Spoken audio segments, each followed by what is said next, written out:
Before you sign a property management contract, ask these 5 questions. Skip the marketing copy on their website. These are the answers that show you fast whether a company will protect your investment or quietly cash a check while your property falls apart. Start with tenant screening. That is question 1. Ask them to walk you through exactly how they decide who gets approved.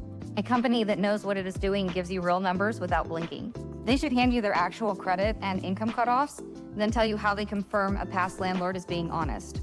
If the answer is, we run a full background check and then nothing, push harder. A company that cannot describe its own process probably does not have one on paper.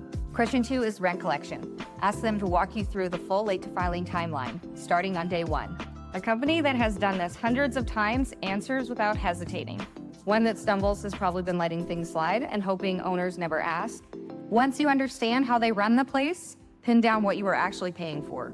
Question 3 is the money. The monthly management fee is never the whole number, so ask for the full fee schedule in writing before you sign anything.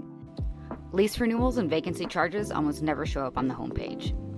A company with nothing to hide hands the document over right away. One that gets cagey or says it depends without explaining the specifics is telling you how it will handle the relationship once you are locked in. Question 4 lies in the same conversation. Ask who picks up the midnight call when something breaks and whether the repair comes with a markup. Something breaks somewhere in their portfolio every single month. You want that answer before it happens at your property. The 5th question is the one most owners skip, and it is the one that matters most. Ask to talk to a current owner they manage for right now. Website testimonials do not count here. You want a real person with a property in their system today.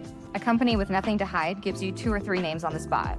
One that hedges or quietly never follows up is waving a flag you should not walk past. You are about to hand someone the keys to an asset that took you years to build. The reference call takes 10 minutes. Do not skip it. Know what you are signing before you sign it.